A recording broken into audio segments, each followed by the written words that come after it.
Dieu nous dit au verset 21, « Tous les matins, chacun ramasse ce qui lui est nécessaire. Quand le soleil devient chaud, la nourriture qui reste par terre fond. » Cela signifie que chaque matin, pas midi, pas soir, pas nuit, mais le matin, parmi tout ce que Dieu déverse sur ta vie, tu prends ce dont tu as besoin. J'ai besoin d'une bonne école, j'ai besoin d'un bon mari, j'ai besoin d'un bon travail, j'ai besoin d'une bonne santé.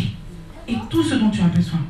Mais quand le soleil devient chaud, c'est-à-dire quand le soleil atteint son zénith, et le soleil il atteint son zénith, donc vraiment le haut du ciel, à midi.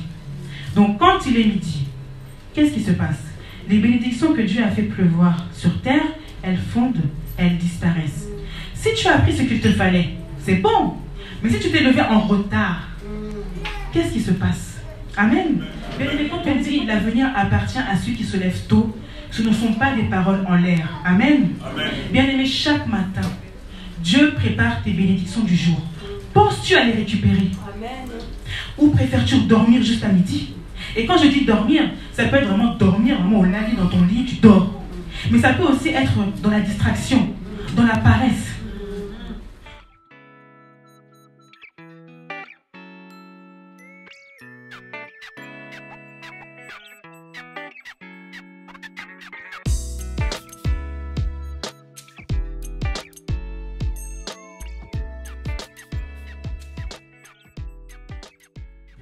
Témoignez votre joie et acclamons le Seigneur.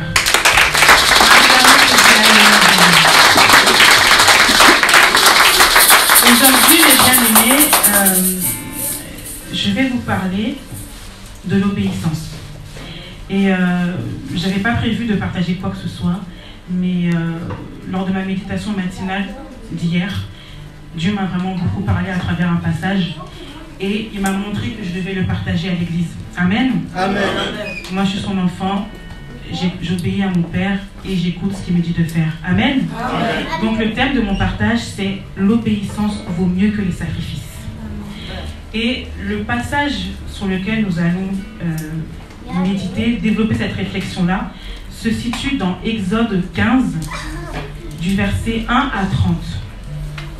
Exode 15, du verset 1 à 30. Alors moi, quand j'étudie la parole de Dieu, j'aime beaucoup utiliser la version parole de vie. Je sais qu'on a tous globalement la version 8 secondes, mais moi, je vais lire la version parole de vie parce qu'elle est vraiment plus simple à comprendre et elle permet de mieux comprendre la parole de Dieu. Amen. Amen. Je lis au nom de Jésus. Les Israélites partent d'Élim. Le 2e mois après la sortie d'Égypte, le 15 du mois, toute la communauté d'Israël arrive au désert de Sin. Celui-ci est situé entre Élim et le mont Sinaï. Là, dans le désert, toute la communauté d'Israël parle contre Moïse et Aaron. Ils disent, le Seigneur aurait dû nous faire mourir en Égypte. Là-bas, nous étions assis près de nos marmites pleines de viande et nous avions assez à manger. Mais vous nous avez fait venir dans ce désert pour nous laisser tous mourir de faim. Le Seigneur dit à Moïse, pour vous, je vais faire pleuvoir de la nourriture du haut du ciel. Chaque jour, les gens sortiront du camp. Ils ramasseront ce qu'il faut pour une journée. Ainsi, je verrai ce que vous valez et je saurai si vous suivez ma loi, oui ou non. Le 6e jour, quand vous préparerez ce que vous aurez rapporté, il y en aura 2 fois plus que les autres jours. Bien-aimés, comme Papa Matodo nous dit souvent, suivez bien mes chers frères et sœurs. Amen. Amen. Moïse et Aaron disent à tous les Israélites, ce soir, vous saurez que c'est le Seigneur qui vous a fait sortir d'Égypte. Et demain matin, vous verrez sa gloire, car il vous a entendu parler contre lui. Vous parlez contre nous. Pourquoi donc? Nous ne sommes pas importants. Puis Moïse continue. Vous verrez que c'est le Seigneur quand il vous donnera de la viande à manger le soir et tout le pain que vous voulez le matin. Oui, le Seigneur vous a entendu parler contre lui. Nous ne sommes pas importants. Ce n'est pas contre nous que vous avez parlé, c'est bien contre le Seigneur. Ensuite, Moïse dit à Aaron, le Seigneur a entendu toute la communauté d'Israël parler contre lui. Dis-leur de venir devant lui. Aaron parle à toute la communauté. Pendant ce temps, les Israélites regardent dans la direction du désert. Tout à coup, ils voient la gloire du Seigneur dans le nuage de fumée. Le Seigneur dit à Moïse, j'ai entendu les Israélites parler contre moi. tu leur diras, ce soir, vous mangerez de la viande, et demain matin, vous aurez tout le pain que vous voulez. Ainsi, vous saurez que le Seigneur votre Dieu, c'est moi. Amen. Amen. Le soir, des cailles arrivent et elles se posent sur tout le camp. Le matin, le sol est mouillé tout autour du camp. Quand le sol redevient sec, des petits grains blancs très fins restent par terre. Les Israélites regardent et se disent entre eux, qu'est-ce que c'est? En effet, ils ne savent pas ce que c'est. Mais Moïse leur dit, c'est le pain que le Seigneur vous donne à manger. Voici ce que le Seigneur commande. Chacun doit ramasser ce qui lui est nécessaire. Prenez-en à peu près une mesure par personne. Tenez compte du nombre de personnes qui vivent dans la même tente. Les Israélites obéissent. Quelques-uns en ramassent plus, d'autres en ramassent moins. Ils mesurent ce qu'ils ont ramassé. Celui qui en a plus n'a pas trop à manger. Celui qui en a moins ne manque pas de nourriture. Chacun a pris ce qui lui était nécessaire. Moïse leur dit encore, ne gardez rien jusqu'à demain. Certains n'écoutent pas Moïse. Ils gardent de la nourriture jusqu'au matin. Mais elle est pleine de vers et elles sont très mauvais. Alors Moïse se met en colère contre eux. Tous les matins, chacun ramasse ce qui lui est nécessaire. Quand le soleil devient chaud, la nourriture qui reste par terre fond. Le 6e jour, les Israélites ramassent 2 fois plus de nourriture, à peu près 2 mesures pour chacun. Tous les chefs de la communauté viennent le dire à Moïse. Moïse leur répond, c'est un ordre du Seigneur. Demain, c'est le sabbat, le jour du repos. C'est un jour pour le Seigneur. Faites cuire ce que vous voulez cuire, faites bouillir ce que vous voulez bouillir. Ce qui reste, gardez-le jusqu'à demain matin. Les Israélites gardent cette nourriture jusqu'au jour suivant, comme Moïse l'a demandé, et elle est bonne à manger. Il n'y a pas de verre dedans et elle ne sent pas mauvais. Moïse dit, mangez cette nourriture aujourd'hui. Aujourd'hui, c'est le jour du sabbat, le jour du Seigneur. Vous ne trouverez rien à manger autour du camp. En effet, pendant 6 jours, vous pouvez ramasser cette nourriture sur le sol, mais le 7e jour, c'est le sabbat, vous n'en trouverez pas. Pourtant, le 7e jour, quelques Israélites sortent pour chercher de la nourriture. Ils ne trouvent rien. Alors le Seigneur dit à Moïse, est-ce que vous allez refuser encore longtemps d'obéir à mes commandements et à mes enseignements? Moi, le Seigneur, je vous ai donné le sabbat. C'est pourquoi le 6e jour, je vous donne aussi à manger pour 2 jours.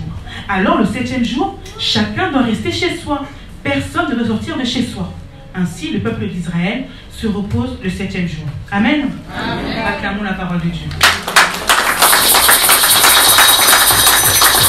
Bien-aimés, dans ce passage, nous notons 2 cas de figure. 2 situations avec des commencements et des finalités bien différentes, voire carrément opposées. Amen. Amen. Cas numéro 1. Les Israélites obéissent à la parole de Dieu, respectent les instructions qu'il leur transmet à travers ses serviteurs Moïse et Aaron. 2e cas. Les Israélites désobéissent à la parole de Dieu, ne respectent pas les instructions qu'il leur transmet à travers ses serviteurs Moïse et Aaron. Que se passe-t-il dans le cas numéro 1? Dans le cas numéro 1, les Israélites écoutent, appliquent ce que Dieu leur a dit à travers Moïse et Aaron, ses serviteurs. Amen. Amen. Permettez-moi de vous rappeler un peu ce que Dieu nous a dit dans sa parole. Exode 16, versets 15 à 18. C'est le même passage, mais les versets 15 à 18. Mais Moïse leur dit, bien-aimé, qui parle ici? Moïse. Merci. Mais Moïse leur dit, c'est le pain que le Seigneur vous donne à manger. Voici ce que le Seigneur commande. Chacun doit ramasser ce qui lui est nécessaire. Prenez-en à peu près une mesure par personne. Tenez compte du nombre de personnes qui vivent dans la même tente. Et les Israélites font quoi? Les Israélites obéissent. Quelques-uns en ramassent plus, d'autres en ramassent moins. Ils mesurent ce qu'ils ont ramassé.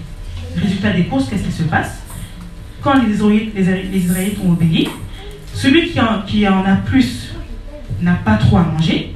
Celui qui en a moins ne manque pas de nourriture.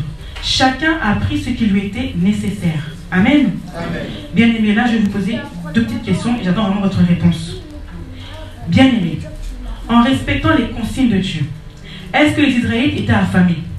Non. Merci. Certains Israélites avaient pris plus de nourriture que d'autres, car ils avaient plus de personnes à nourrir dans leur tente, ce qui est logique. Et Dieu, il avait prévu ça dans ses consignes. Il leur a bien dit, prenez-en à peu près une mesure par personne, tenez compte du nombre de personnes qui vivent dans la même tente. Donc Dieu leur a dit, en gros, prenez beaucoup de nourriture si beaucoup de personnes vivent dans votre tente, mais prenez-en moins si peu de personnes vivent avec vous. Amen. Amen. Dans tous les cas, au final, certaines personnes avaient plus de nourriture que d'autres. Mais, y a-t-il des querelles, des jalousies? On parle, bien aimé, de nourriture et d'un peuple qui souffrait tellement parce qu'il n'avait pas à manger et qui disait même on était mieux qu'on était des esclaves en Égypte. Mais malgré ces consignes, est-ce qu'il y a eu des disputes, des conflits? Non, il n'y en a pas eu. Voici un autre moment où le peuple de Dieu a obéi. Et ça, on le retrouve dans le même chapitre, Exode 16, mais du verset 23 à 24. On y lit ceci. Moïse leur répond, c'est un ordre du Seigneur, demain c'est le sabbat, le jour du repos, c'est un jour pour le Seigneur, faites cuire ce que vous voulez cuire, faites bouillir ce que vous voulez bouillir, ce qui reste, gardez-le jusqu'à demain matin. Les Israélites gardent cette nourriture jusqu'au jour suivant, comme Moïse l'a demandé, et elle est bonne à manger. Il n'y a pas de verre dedans, et elle ne sent pas mauvais. Amen. Bien-aimés, que pouvons-nous en déduire? Nous pouvons en déduire que, si nous obéissons aux recommandations de Dieu, nous mènerons une vie équilibrée, sans souci et dans la paix. Amen. Nous ne manquerons de rien. Nous n'obtiendrons que des choses saines, agréables, des choses bonnes, qui nous font du bien, qui ont du goût, de la saveur, sans trace de pourriture ou de choses bizarres. Amen. Nous n'aurons que des choses bénies. Amen. Maintenant, mes bien-aimés, ici la Bible prend l'exemple de la nourriture. Cette nourriture bonne à manger, savoureuse, parfaite, que les Israélites cherchent tant à recevoir et que Dieu, dans son évidente bonté, leur a donné. Mais toi, mon frère, toi, ma sœur, peut-être que tu cherches autre chose que de la nourriture. Poussons la méditation, mes bien-aimés, et allons plus en profondeur. Amen. Amen. Suivez bien. Et maintenant, bien-aimés, si à la place de la nourriture, vous mettez votre santé, votre travail, votre nouvelle maison, votre épouse, votre mari, votre école, votre église, votre ministère, vos amis, qu'en déduirez-vous? Si j'obéis au conseil de Dieu, j'aurai une santé de fer. Amen. Si j'obéis au conseil de Dieu, j'aurai le travail parfait où je serai épanoui. Amen. Si j'obéis au conseil de Dieu, j'aurai la maison de mes rêves, sans trace de mythes ou de choses bizarres. Amen. J'aurai une épouse, un mari excellent qui me correspondra. Je trouverai l'école où j'excellerai, où je brillerai et où je ferai la différence. Je bâtirai un ministère flamboyant qui me permettra de déplacer des montagnes. Amen. J'aurai des amis en or qui m'aimeront d'un cœur sincère. Amen. Amen. Amen. Acclamons la parole de Dieu. Amen. Donc quand on voit tout ça, on se rend compte que c'est bon d'obéir à Dieu. Amen. Amen. Go, hein, c'est bien. Hein? Amen. Bon, maintenant, parlons des choses qui fâchent. Parlons du cas le moins glorieux que la Bible nous présente dans ce passage. Parlons des moments où le peuple d'Israël a désobéi à Dieu, où le peuple d'Israël a refusé d'écouter l'Éternel. Et là, mes bien-aimés, on reprend toujours Exode 16, mais cette fois-ci, on prend les versets 19 à 21. Moi, j'utilise toujours la même version, parole de vie. Moïse leur dit encore, ne gardez rien jusqu'à demain. Mais certains n'écoutent pas Moïse. Ils gardent de la nourriture jusqu'au matin, mais elle est pleine de vers et elle sent très mauvais. Alors Moïse se met en colère contre eux. Tous les matins, chacun ramasse ce qui lui est nécessaire. Quand le soleil devient chaud, la nourriture qui reste par terre fond. Amen. Ici, mes bien-aimés, il y a deux choses importantes à relever. Deux choses très importantes. Première chose, Moïse recommande aux Israélites de manger toute la nourriture qu'ils avaient préparée et de ne rien laisser jusqu'au matin. Donc, nourriture wana et la latte. Amen. Amen. Mais ils n'écoutent pas. Ils ont préféré garder la nourriture, peut-être de peur de ne pas avoir à manger pour le lendemain. Ils pensaient sûrement que le miracle que Dieu avait fait, vraiment c'était trop beau pour être vrai, ça ne peut pas se reproduire, donc ils avaient peur. Quel grand péché. Amen. Amen. Et qu'est-ce qui s'est passé? Cette nourriture qu'ils ont voulu garder au chaud, elle s'est abîmée, nourriture et polie. Elle est devenue immangeable, inexploitable. Donc bien aimé, quand Dieu te bénit, ne tarde pas et prends vite ta bénédiction. Amen. Amen. Comment tu peux faire ça? Comment récupérer ta bénédiction?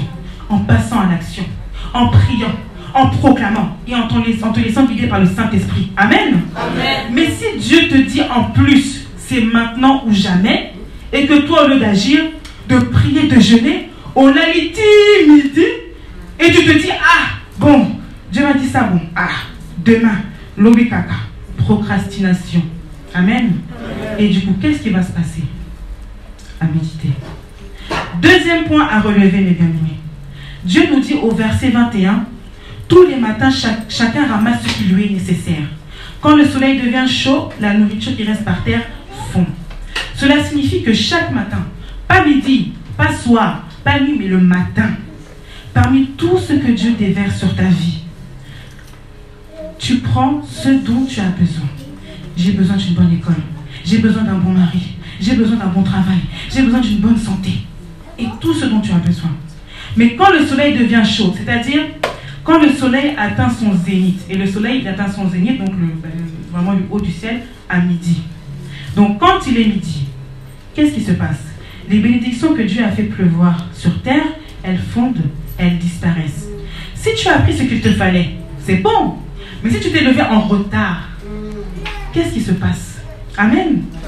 Bien aimé, quand on dit l'avenir appartient à ceux qui se lèvent tôt, ce ne sont pas des paroles en l'air. Amen. Bien aimé, chaque matin, Dieu prépare tes bénédictions du jour. Penses-tu à les récupérer? Amen. Ou préfères-tu dormir juste à midi? Et quand je dis dormir, ça peut être vraiment dormir, vraiment au lit, dans ton lit, tu dors. Mais ça peut aussi être dans la distraction, dans la paresse. Ton réveil sonne à 6 h du matin. Ah, 6 h. Ah. Bon, je t'écarte de 5 minutes. Encore dans les réveils, dans les téléphones, il y a rajouter 5 minutes. Donc tu appuies seulement, tu dors. 6 h 05. Green. Ah. Ça, mes bien-aimés, c'est tout à fait moi. Malheureux. Mais sans le savoir, je réduis le temps que j'ai pour récupérer mes bénédictions. Des fois, j'oublie même de reprogrammer le réveil. Et des fois, à force de trop décaler le réveil B est mis et il ne sonne plus. Et du coup, tu te réveilles pour 11h59. Ah, maintenant, tu n'as plus que 1 minute pour récupérer toutes les bénédictions que tu as besoin. Au commun à Fort Boyard, tu cours partout. Mais c'est cuit. C'est déjà trop tard. C'est déjà fondu. Ça, bénédiction est libre déjà. Amen. Amen. Faisons attention. Bien-aimés, répétez après moi, s'il vous plaît. L'avenir appartient à ceux qui se lèvent tôt. Amen. Acclamons le Seigneur. Bien-aimés, poursuivons. Toujours dans le même chapitre, dans Exode 16, du verset 25 à 27, on y lit, Moïse dit, mangez cette nourriture aujourd'hui. Aujourd'hui, c'est le jour du sabbat, le jour du Seigneur. Vous ne trouverez rien à manger autour du camp. En effet, pendant 6 jours, vous pouvez ramasser cette nourriture sur le sol, mais le 7e jour, c'est le sabbat, vous n'en trouverez pas. Pourtant, décidément les Israélites, le 7e jour, quelques Israélites sortent pour chercher de la nourriture. Ils ne trouvent rien. Mais là, mes bien-aimés, encore heureux, ils n'ont rien trouvé. Et si le diable avait préparé un joli cadeau pour eux, hein, une nourriture bien empoisonnée, dernier des vrais pièges, Soukayaba piège, qu'aurait-il fait? Bien-aimés, on peut rigoler, mais c'est un sujet qui est très grave. Faisons attention. Amen. Cessons de négliger les consignes de Dieu. Quand Dieu nous parle à travers Papa Matondo ou Papa Mabanda, nous devons écouter. Amen. Ce sont des serviteurs qui l'utilisent pour nous guider. Amen. On ne s'en rend pas compte. Mais souvent nos projets, nos rêves n'aboutissent pas. Pourquoi? Parce qu'on n'obéit pas. On est trop têtu. Mais Tozo Yabate que Tozo Komi Petamabaku. Amen. On ignore que en désobéissant comme ça, on se met des bâtons dans les roues. On se met on se tire une, voire même 15 balles dans le pied. Et après on pleure. Seigneur, pour la ligne du bruit. Seigneur, pourquoi? Pourquoi? Pourquoi? Et puis mes bien-aimés, savez-vous que lorsque on désobéit aux consignes que les serviteurs de Dieu nous donnent, on désobéit à Dieu. Et ça veut dire qu'on se croit supérieur à Dieu. Il y en a même qui parlent derrière le dos et qui insultent les serviteurs de Dieu qui leur adressent ces messages. Et Moïse l'avait dit, hein, il avait déjà anticipé. Vous parlez contre nous. Pourquoi donc? Nous ne sommes pas importants. Oui, le Seigneur vous a entendu parler contre lui. Nous ne sommes pas importants. Ce n'est pas contre nous que vous parlez, c'est bien contre le Seigneur. Amen. Amen. Donc quand tu insultes, quand tu te moques, quand tu critiques négativement, vraiment pour faire du mal à un serviteur de Dieu, tu insultes, tu te moques et tu critiques négativement ton Dieu. Amen. Amen. Rien qu'en faisant ça, bien-aimé, combien de péchés, combien d'affronts as-tu déjà commis? Le compteur a explosé. Avant que Jésus n'arrive sur terre et accomplisse ce sacrifice ultime, le sacrifice pour lequel nous serons à jamais reconnaissants. À l'époque de l'Ancien Testament, à chaque fois que l'on commettait un péché ou qu'on avait besoin de quelque chose de la part de Dieu, il fallait faire un sacrifice bien précis. Dans le livre de Lévitique, Dieu dresse une liste bien précise des sacrifices et des cérémonies qu'il fallait faire. C'était vraiment très très strict. Dieu y tenait vraiment. Bien aimé, si tu ne respectais pas ces règles, tu pouvais avoir de sérieux problèmes avec le Seigneur. Amen. Je vais vous donner un exemple. Lévitique 7, versets 1 à 5. Voici la loi du sacrifice de culpabilité. C'est une chose très simple. C'est dans le lieu où l'on égorge de l'holocauste que sera égorgée la victime pour le sacrifice de culpabilité. La victime, c'est un animal. On en répandra le sang sur l'autel tout autour, on en offrira toute la graisse, la queue, la graisse qui couvre les entrailles, les deux rognons et la graisse qui les entoure, qui couvre les flancs et le grand lobe. Bien aimé, est-ce que ça m'a mal à la tête ou pas? Mais c'est pas fini. Et le grand lobe du foie qu'on détachera près des rognons, le sacrificateur brûlera cela sur l'autel, en sacrifice consumé devant l'Éternel, c'est un sacrifice de culpabilité. Merci Jésus de nous avoir libérés de tout ça. Amen. Or, ce Dieu qui tient tellement au respect de ses consignes nous dit dans 1 Samuel, versets 15 à 22, l'obéissance vaut mieux que les sacrifices. Alors bien aimé, que choisis-tu? Veux-tu obéir aux consignes de Dieu qu'il te donne à travers ses serviteurs et être grandement béni? Ou préfères-tu vivre ta vie comme tu veux, t'écoutes personne, tu pêches bien comme il faut, tu marches de problème en problème, ou sinon pire, tu marches bien, mais tu vis complètement à côté du bonheur parfait que Dieu t'avait accordé, que Dieu t'avait déjà préparé avant que tu sois dans le ventre de ta mère. Bien aimé, fais ton choix, mais par pitié, fais le bon choix. Mais comme on dit, à bon entendeur, salut! Merci de m'avoir écouté et que Dieu vous bénisse.